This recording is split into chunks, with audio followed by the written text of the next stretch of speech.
Le 14 avril 2003, vers 21h, j'allume la télévision. La raison? Je désire connaître le dénouement des élections provinciales. Des minutes passent. La Société Radio-Canada annonce que John Charest formera un gouvernement majoritaire. À ce moment précis, la foudre tombe violemment et fait vibrer le sol pendant qu'une crainte démesurée s'empare de mon esprit.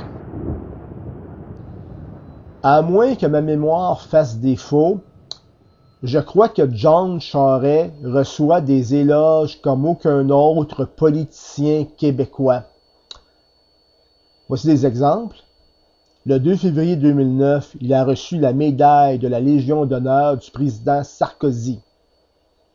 En décembre 2010, Mike Rann, le premier ministre australien au sein du Parti travailliste, lui a remis le prix du leadership en matière de changement climatique pour avoir fait du Québec la figure de proue en matière de réduction des GES en Amérique du Nord.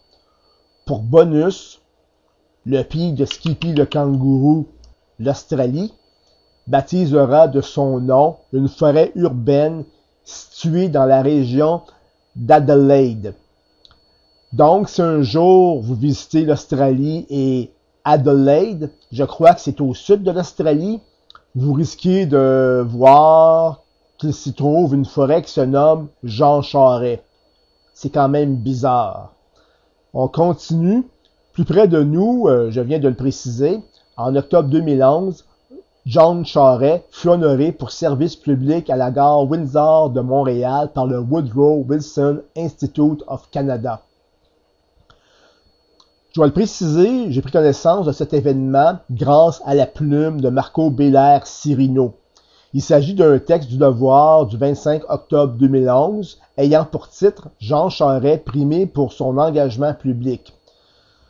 Bon, je vous présente, pour débuter, c'est nécessaire de le faire, je vous présente rapidement l'organisateur de l'événement. Le Woodrow Wilson Institute of Canada est fondé en 2001 pour œuvrer à la mémoire du 28e président des États-Unis, Woodrow Wilson, dont le mandat lors de la Première Guerre mondiale a forgé une politique de relations étrangères qui a profité à de nombreuses luttes pour la démocratie à travers le monde.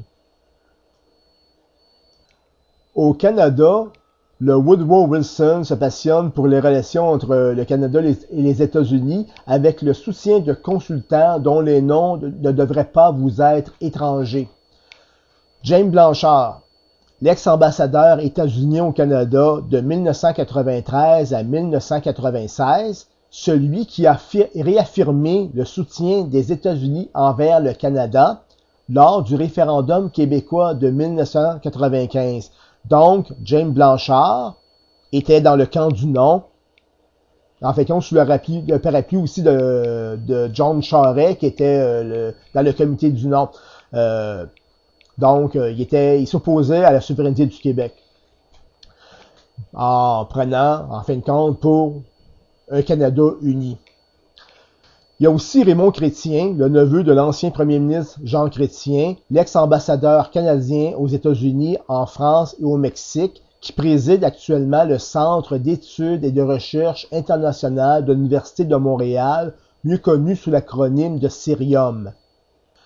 Luc Lavoie, il s'agit de l'ex-chef de cabinet plutôt, de Lucien Bouchard lorsqu'il était ministre pour le gouvernement de Brian Mulroney. Luc Lavoie aussi, qui est le vice-président de la firme de relations publiques nationales, le vice-président aux affaires de la Société Québécois de l'an 2000 à 2008, avant de remplacer, en septembre 2010, Corey Teneckley, l'ancien directeur des communications du premier ministre Stephen Harper, à la tête de Sun News, de Fox du Nord, de Québécois Média de Pierre-Carl Péladeau. Enfin, on retrouve une autre personne assez connue. Il s'agit de Michael Sabia, l'actuel PDG de la Caisse de dépôt qui fut auparavant chez Bell et au Canadien National, si vous aimez mieux le CN. J'ai ensuite sondé de plus près ces 5 participants au gala d'honneur cités dans le texte de Marco Bélair Cirino. 1. Paul Fraser. 2. Gérald McCarthy. 3. Terry Vandal. 4. Michael Sabia. 5. Ethers Monroe Blum. Bon, je vais faire une présentation un peu plus profonde, disons un peu plus complète de ces 5 personnes.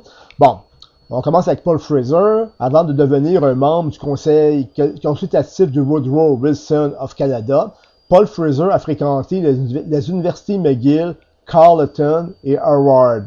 Par la suite, il a frayé durant plus de 15 ans aux États-Unis avec de nombreux groupes gouvernementaux et des firmes de relations publiques liées au domaine de l'énergie, du climat, des ressources naturelles, de la sécurité aux douanes, des soins de santé, des services financiers et des relations Canada-États-Unis.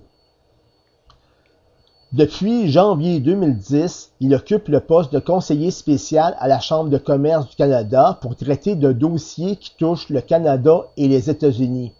Il a aussi agi en tant que directeur des communications du premier ministre canadien Stephen Harper, comme porte-parole du ministre des Relations étrangères, l'assistant des affaires économiques internationales du ministre des Finances et le directeur général des programmes économiques et politiques du Canada touchant l'Europe centrale. Je continue avec Gerald McCarthy, je ne suis pas sûr de la prononciation. Donc, M. McCarthy est le président du conseil consultatif du Woodrow Wilson of Canada. Dès 1991, il œuvre au sein du service de Merrill Lynch Canada. En 1990, il se retrouve à la banque CBC lorsqu'elle acquiert les opérations du groupe clientèle privé de Merrill Lynch. En 1994, McCarthy devient président du service de gestion privée de la CBC Wood Gundy Valeurs Immobilières Inc. En 1999, il occupe la chaise du vice-président de la CBC et en 2002, il devient le vice-président du conseil de la banque CBC. En février 2004, cette fois, il occupe le poste de président du conseil et chef de la direction des marchés mondiaux de la CBC. Et en 2004 encore, il devient le président et chef de l'exploitation toujours à la CBC. Et enfin, il est nommé président et chef de la direction de la CBC et membre du conseil d'administration en août 2005. Allons cette fois vers Terry Vandal. Vandal a travaillé 15 ans pour l'industrie pétrolière et chez Gaz Métropolitain avant d'entrer chez Hydro-Québec en 1996 en tant que vice-président à la planification stratégique et au développement des affaires. En 2001, il dirige la division production de la Société d'État Hydro-Québec et devient le président et directeur général d'Hydro-Québec le 6 avril 2005. Allons cette fois vers Michael Sabia. Avant d'être conseiller au Woodrow Wilson of Canada, Sabia étudiait à l'Université de Toronto et de Yale. Comme je viens de le citer par la suite, il occupe des postes à la direction du Canadien national et de Bell Canada. Enfin, en mars 2009, Sabia devient le PDG de la Caisse de dépôt et placement du Québec, le bas de laine des Québécois. Terminons avec Ethers Monroe Blum. Cette ancienne présidente de la Conférence des recteurs et des principaux des universités du Québec a contribué à la création et à l'administration du district de la découverte médicale et scientifique connexe et avec Génome Canada en tant que vice-présidente du conseil d'administration. Elle a aussi siégé au Conseil des Académies canadiennes, à l'Ancien Conseil de recherche médicale du Canada, chez Neurosciences Canada, au Conference Board du Canada, à la Chambre de commerce du Montréal métropolitain. En passant, c'est à cet endroit qu'elle a donné une conférence le 25 novembre 2011, chez Alcan, à Forum Canada rattaché à Rio Tinto Alcan et à l'hôtel Four Seasons. Elle est actuellement membre de la faculté de médecine et professeure au département d'épidémiologie, de biostatistique et de santé de l'Université McGill. Elle siège en plus au conseil d'administration et au comité d'internationalisation de l'Association des universités américaines, au Conseil des sciences, de la technologie et de l'innovation du Canada, au Comité sur les universités à forte intensité de recherche du Conseil national de recherche des États-Unis, à la Fondation canadienne pour l'innovation, à l'hôpital juif Sir Mortimer B. Davis, à la Fondation Trudeau, à l'Office d'investissement du régime de pension du Canada, à la conférence de Montréal, à Yellow Media Inc. et à la Banque royale du Canada. Enfin, elle a été nommée officière de l'Ordre du Canada pour sa remarquable contribution à la science, à l'innovation et à l'enseignement supérieur. En 2008, elle a reçu le titre de Grande Montréalaise et en juin 2009, le grade d'officier de l'Ordre national du Québec. En 2010, cette fois, le Club Rotary de Montréal lui a accordé le titre de Rotarienne honoraire. Enfin, depuis 2003, elle est vice-chancelière et dirigeante de l'Université McGill. Nous pouvons maintenant regarder de plus près le financement du Woodrow Wilson Institute of Canada. Je dois le préciser, le Woodrow Wilson Institute of Canada sera présenté dans mes prochains propos sous l'acronyme de WWIC. En février 2012, plus de 50 entreprises contribuaient aux activités du WWIC. 14 étaient liées à l'industrie du gaz et pétrole et 17 à des services financiers. Parmi ces entités, nous retrouvons la CIBC.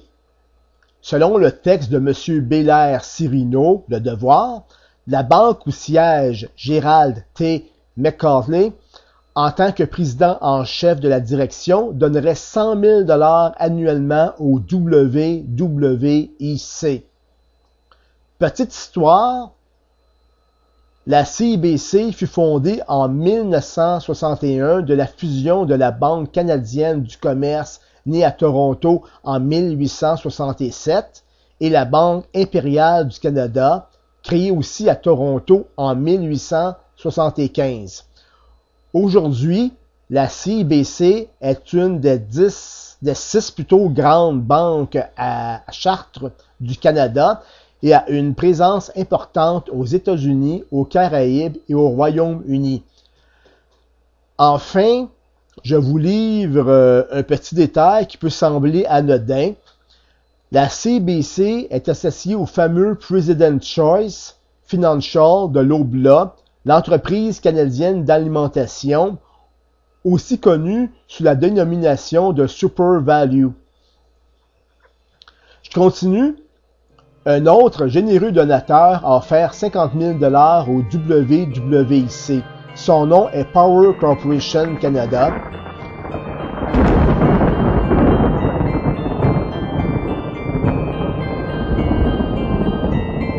C'est terminé pour la première partie. Pour avoir la suite, je vous invite à regarder la deuxième vidéo. Merci.